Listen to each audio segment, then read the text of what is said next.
kembali hadir selama setengah jam ke depan untuk menemani Anda. Kami akan menghadirkan serangkaian berita menarik untuk Anda tentunya. Kabar utama kami masih tetap menghadirkan berita mengenai COVID-19 yang hingga hari ini jumlah terkonfirmasi pasien masih terus meningkat. Hal ini berdampak pada institusi pendidikan yang masih harus wajib menjalankan sistem pembelajaran di rumah secara online. Berikutnya kami akan mengabarkan ada berita kemunculan aplikasi belanja online yang diciptakan oleh sejumlah pemuda di Kota Semarang. Dan yang terakhir kami akan memberikan tips untuk Anda yang sedang menjalankan ibadah puasa di masa pandemi COVID-19 agar tetap bugar. Bersama saya Putri Tianasari, inilah dunia berita selengkapnya. Berita COVID hari ini, keputusan Menteri Pendidikan dan Kebudayaan mewajibkan lembaga pendidikan di Indonesia memberlakukan sistem pembelajaran berbasis online di masa pandemi COVID-19. Perubahan sistem pembelajaran ini diikuti oleh sejumlah universitas yang berada di Kota Semarang. Universitas Katolik Sugio Pranoto menjadi salah satu perguruan tinggi swasta di Kota Semarang yang memberlakukan sistem perkuliahan berbasis dalam jaringan.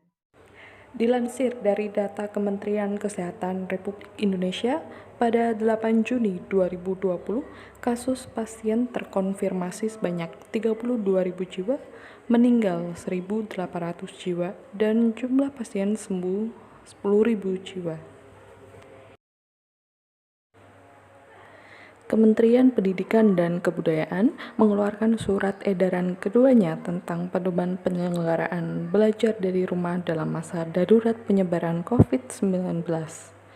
Surat edaran nomor 15 tahun 2020 ini guna memperkuat surat edaran Menteri Kebudayaan nomor 4 tahun 2020 sebelumnya.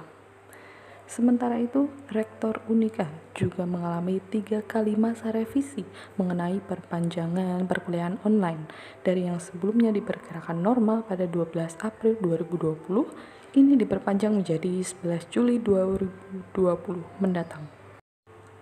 Keputusan ini nyatanya tidak menyurutkan semangat Yola sebagai salah satu mahasiswi jurusan Psikologi Unika untuk tetap melaksanakan kewajibannya sebagai mahasiswi Unika. Yola terlihat tengah melakukan aktivitas perkuliahan online di luar ruangan. Hal ini ia lakukan untuk mengurangi rasa jenuh akibat suasana di masa pandemi seperti sekarang ini. Bagaimana reaksi kamu setelah mendengar keputusan Kemendikbud dan Rektor Universitas atas diberlakukannya kuliah online? Reaksi aku pertama kali tuh ya seneng-seneng aja gitu, soalnya kan kuliah dari rumah, jadi bisa bangun siang dan lain-lain gitu. Tapi lama-lama tidak mengenakan dan saya tidak suka. Untuk memperluas penjualan produk seperti sayur, buah, daging, dan bumbu di pasar tradisional, sejumlah pemuda di Kota Semarang menciptakan aplikasi belanja online bernama Tumbasing. Dengan aplikasi Tumbasing, barang-barang yang biasa dijual di pasar tradisional kini dapat dibeli secara online. Aplikasi yang sudah berjalan selama 2 tahun ini cukup berhasil menarik minat masyarakat di Kota Semarang. Wali Kota Semarang, Hendrar Priyadi, juga turut mendukung kemunculan aplikasi Tumbasing. Afin, warga Kalipancur, Kota Semarang, ini baru saja menerima barang belanjaan yang dibelinya melalui aplikasi online Tumbasing. Di tengah pembatasan kegiatan sosial yang ditetapkan pemerintah, tidak menghalangi Afin untuk membeli kebutuhan pangan sehari-hari melalui aplikasi yang tertera di telepon genggam miliknya. Menurut Masnya, bagaimana penggunaan aplikasi Tumbasing ini? Aplikasinya secara intinya bagus ya, tapi untuk pelayanannya atau memang mungkin itu sistemnya saya kurang tahu, tapi pelayanannya kan sudah ya 1 hari setelahnya kita pesan hari ini, tapi biasanya sampai. Terus kalau dilihat dari kondisi yang pandemi sekarang ini, apakah aplikasi ini lebih memudahkan Masnya dalam membeli sayuran secara online? Untuk memudahkan, cukup membantu lah ya, karena daripada kita harus keluar dengan banyak resiko yang seperti itu, kita bisa jadi lebih menjaga ya nggak keluar, jadi cukup membantu. Saya kasih tahu ya, untuk kondisinya ya ini tempenya kemarin saya pesan tempe ini, terus ini sop-sopannya, jasa yang belinya juga, terus datengin kesininya juga ya. Mungkin kalau cuma ngomong lebih murah ya beli sendiri kayak Iya. gitu. Makasih Mas untuk Iya. waktunya. Ya siap. Di masa pandemi virus corona seperti sekarang ini menjadi sangat penting untuk tetap menjaga kondisi dan daya tahan tubuh kita. Salah satu caranya adalah untuk tetap aktif berolahraga. Ini juga berlaku untuk Anda yang sedang menjalankan ibadah puasa di masa pandemi COVID-19. Namun tentunya juga ada beberapa hal yang perlu diperhatikan.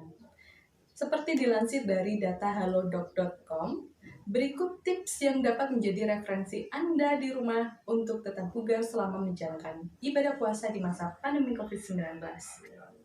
Informasi ini sekaligus menutup perjumpaan kita pada pagi hari ini. Saya Putri Terasari, pamit undur diri. Sampai jumpa. Hai teman-teman, aku bakal beri tips untuk kalian supaya tetap produktif selama masa pandemi COVID-19. Kalian pasti di rumah nggak punya kerjaan kan? Makanya yuk ikuti tips dari aku supaya tetap produktif. Nah, kegiatan pertama kamu bisa isi dengan bersih-bersih rumah. Yang biasanya kamu sibuk dengan pekerjaan, sekarang kamu bisa memiliki waktu lebih untuk bersih-bersih rumah.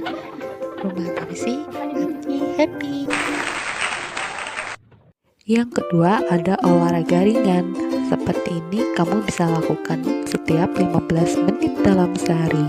Ini sangat membantu untuk memperlancar peredaran darah dan membantu kamu untuk lebih rileks sehingga mengurangi tingkat intensitas berpotensi berpikir berlebihan atau overthinking.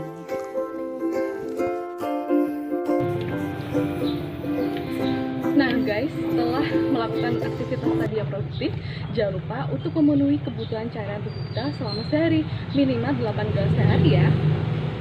Dadah!